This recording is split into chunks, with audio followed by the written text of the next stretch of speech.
Hello and welcome to the 2020 Spring Thesis presentation for the Creative Writing Seminar. My name is Shelby Weisburg and I will be reading a selection from my novel, the first third of my novel, which this section is entitled, working title, Inheritance. But before I begin, I would first and foremost like to thank Dr. Danielle Doolin for both her insightful editing and positive encouragement, both this semester and this past summer. You've helped me complete 2 formative projects, and I couldn't have done it without you. I'd also like to thank my workshop group for pushing me to be better, particularly Dorian and Jamie. Thank you for being the people that you are. Thanks to Seth Kotler, Don Capesci, and Greg at the Hamtramck Historical Museum for answering my historical inquiries. Thank you to my housemates, who are here behind the camera, for creating a generative, inviting space during quarantine, and just also being wonderful, wonderful people. I'd like to thank Owen for sitting and listening to all my self-doubt and transferring edits from 60 pages of manuscript into Google Documents. And lastly, I would like to thank my family for sharing this narrative. Most particularly, thank you, Grandma, for hosting me in a non-stop 5-day conversation of memory, and I hope to tell a story that feels true to you. So for those of you that don't know, my thesis centers on sort of an exploration of family, including themes of intergenerational violence and patriarchal masculinity, as well as this concept of becoming white. Just sort of to clarify, my story centers on the ethnic enclave of Hamtramck in Detroit, which is a Polish community. And for those of you that also don't know, Polish people at the turn of the century, the turn of the 20th century, were not really considered white, and were considered foreigners, were victims of the Klan, etc. So my thesis explores racial intersections in Detroit, as well as, again, those themes of patriarchal masculinity. And for my first section, I will be reading just the beginning intro of my thesis. And the second section will focus on one of Ela, the main character's reflections and memories with her husband, who has just returned from war. One of the memories that she has of him going back to his family farm where he was raised. So I will begin. Ela's cheeks were dark, unusual. It was as if someone had rubbed her face with mud from somewhere foreign. It had been there for days, she realized now, though she'd forced it out of her mind. She'd known a baby was coming. She had not told her husband. She'd been sick for weeks, but she had not felt sickened until now. In the morning light of the mirror, it was plain, impossible to ignore. A pregnancy mask had come to her cheeks. She had risen early, before her husband, and stepped into the routine she created for herself. She woke her son, Johnny, his small body like a dense and heavy sack of flour under his sheets. She prepared food. She seemed to do nothing else. Breakfast, lunch. She watched her husband eat what she had prepared. When he was finished, she followed him out to collect the paper. She pulled the soggy thing from the waste paper bin as he walked down the street, out of sight to the electric company where he would spend the day assembling things she did not know the name of. Bruno said nothing to her, noticed nothing, but there on her cheeks was the pregnancy mask, the mask of a girl. How Babcha rejoiced when Ela's mother's cheeks had darkened with the flush of a girl. But Ela was not her mother, and Babcha was dead. Ela sat on the floor of the bathroom, the door locked behind her, and wept. There were so many reasons to weep. They had such little money, or less than she thought they were going to have even 4 months ago. She could not work for more, and she was having a girl. There was no other possibility. What would become of them all? In the 4 months since Bruno returned home, her son had changed. Johnny hid in closets. All day she waited. Exhausted, she sat in her robe on the couch. Johnny tugged at her, whined into her chest, hungry, wanting. She heated up a can of soup on the stove. The clock ticked in the kitchen. Ela kept waiting for an alarm, but of course one never came. She thought of ragweed, dense, itchy blooms of yellow. She thought of June, months away. She thought of the river, the hot sun. Everything felt tender. She thought again of ragweed. The thought made her eyes water. She returned to the couch. Johnny demanded she pick him up, play with him. She shooed him away, set up his blocks at her feet. She thought of Lena, her visit that morning which had ended so poorly. She plotted and waited.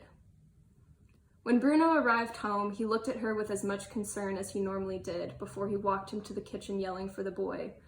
"Johnny, come give your father a kiss." Bruno did not wait for the boy, even as Johnny ran feverishly down the stairs. But the stove was cold. What would he make of it? He came back to the living room. Ila's husband stood over her, waiting. He pushed the boy away, clinging to his legs. "What's going on?" She wondered what ragweed smelled like. She couldn't remember. "I'm pregnant." Bruno bent down.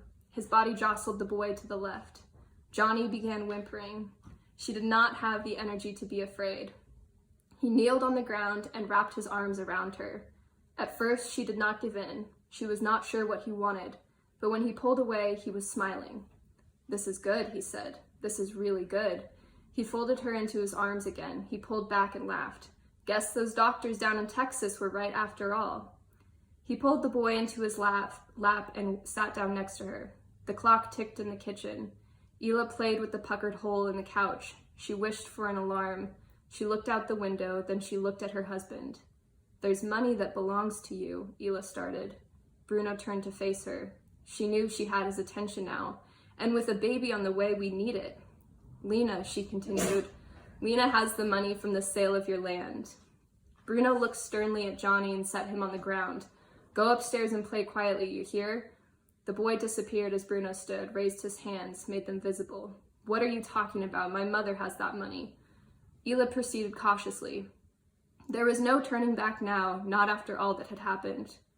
"You know as well as I do that your sister is in charge of it, and we both know your mother doesn't know where she is half the time." Ila watched his face closely. The scarring had mostly healed. The skin was tight and white in some places, but the stark lines were largely fading. Bruno took off his glasses and rubbed his forehead, his jawline. "That money is taking care of my mother, Ila," he said, but he was no longer heated. Instead, he seemed intrigued. He seemed hungry. "I know it is, but your mother's expenses don't use all that money, Bruno. Some of that money is yours. It's got to be. You worked for that money, it's yours, and you don't know how it's being used, what it's being spent on. We have a baby coming, and we know that Pat and Lena, if they ever had a child, would use some of that money." Ila paused. Bruno sat silently, staring at nothing. "Lena was here today. She knows." Bruno stood, paced to the window, looking out at the darkening sky, and went to get his coat. "That money is mine," he said finally. "At least part of it is. I won't let her steal it." Ila watched him leave as he did every day, and like every day, the power he held over her was entirely unpredictable. This money, it would change everything. How did this begin? How did it start? It must have been dancing at the Grand, or it must have been her father so many years ago. Or was it the farm, the party, the beach? Was it the war? Or was this how things had always been? Ila sat on the couch, her son tugging at her clothes, and wondered. She wondered and remembered. Okay, and then the second section is skipping ahead a bit to the night that Bruno returns home from the war. His family has gathered for a party, and it really sets him off. It's very overwhelming. He's struggling with PTSD, he's struggling with physical traumatic injuries, and he has literally just returned back to Hamtramck from his time abroad. This is World War II that we're talking about, just to also clarify that. And he returns, and him and his wife get into this argument, and she, in that moment, remembers another instance in the past, right before they were married, when they had a similar sort of disconnect and distance between them. So this is that scene. The day had been cold, windy. There was snow on the road, but only between the two ruts from traffic and on the shoulder. It was March, and they were set to be married in May, right when the crocuses started fingering through the soil. It was a Sunday, Yes, it was a Sunday. She remembered he had approached her after Mass, some sort of distant, bitter fog clouding his eyes. Often those eyes kept her awake into the night because they were how she imagined the cold, powerful eyes of God. Ela, he had said, a wife should know where her man comes from. But we're taking lunch at my mother's. Bruno's mouth came up in the corner, mimicking the grimace he did with his pipe. She knows where we'll be. The drive out to his property was longer than Ela had expected. She had known Bruno was raised along the flow of the Clinton, though she had never been to the river before, except maybe passing through when her family motored to Lake Huron in the summer. Bruno rarely spoke of his time there, except when he had a bit to drink and they were alone. He'd tell her about the water running with trout in the summer, sleek and brown like river stones, fireflies dancing through the reeds in the evening, flickering so much like starlight he'd think the heavens had met the earth. Autumn sugar maples, orange as burning coals. He'd tell her of the ground he plowed, planted by hand, and harvested, about the thick worms he'd pull from the loam for fish hooks, about bouncing the branches of the cherry trees to collect dropped fruit his father blamed on the searching birds. The stories never ran past his father's death. Bruno rarely talked of his father, except in the context of something else. His father and the fruit trees, his father and his fishing rod, his father and his hunting rifle, his father and the land. Ela knew more about the personality of the land than she did his father. All she knew was what she managed to pry from Lena. She worked out the sparse details like a splinter in skin. Their father had died quickly and forcefully when he broke his radius through the skin after falling from the shed roof. The doctor came as quickly as he could from Mount Clemens to set the bone, but the open wound became infected, and he died feverishly a week later. Bruno never spoke of this to Ela. And Ela never pressed. She knew he remembered, at least in the context of other things, but she was afraid of what he would say. She felt incapable of comforting this strong man. She felt she might lose her wild attraction to him, or at the very least feel embarrassed by his inability to compose himself. Bruno did not talk about his father the day they visited the property either. He drove silently, slightly hunched over the wheel, focused on the road, the snow, the destination. When they arrived at the nape of a long driveway, he hardly paused to look at her. He opened the door, got out, slammed it shut, and began walking down the drive. Ela knew she should follow. She exited the car to a flat expanse of barren earth, patchy with grass growing out of its disuse. The deep ruts of the drive cut the two fields in half, and Ela assumed the land continued in the back, behind the ramshackle two-story white house that sat at the end of the drive. The yard directly surrounding the house had thicker, more consistent grass, though it was dry and brown with dormancy. Beyond the house, beyond the fields, a copse of leafless trees marked the property line, thickest where the Clinton ran along the farthest-most edge. In the winter wind, a name came to Ela as clearly as if Bruno had spoken it aloud. Ruta. Bruno's mother's name rose with a strength that Ela had never witnessed from the woman she knew. Ruta. Something in the way the name sounded against the flat expanse of the farm made her feel tender, made her feel sorrowful for a sorrow that was not her own. The land was cold, was frozen. The name Ruta rose from it like a warm sigh. Bruno walked slightly ahead of her. The scree under their boots from the long, worn-down drive broke the silence. It did not break that tender breath. Ruta. A name for a mother. She could think of no better name, not even her own mother's name. The sky looked reechy with cold. There would be no more snow today. It was afternoon. The moisture had been sucked from the sky. Something was hungry here. Something was raw. Something was fed here. Something was loved. She did not know what. Bruno stopped ahead of her. He did not step into the ring of the yard around the house. The toes of his shoes rimmed the line between the yard and drive, but did not step farther. Ela came to a stop beside him and turned her head to observe his features. He stared straight ahead, through the empty, broken windows of the house, challenging the darkness within to come out and confront him in the lawn. Ela knew that Bruno read something completely different about the road. The road seemed to be telling him something different. It did not whisper to him Ruta as it did to her. His gaze was hardened over with something which mimicked a firm hand, thickened with work, holding the strap of a belt.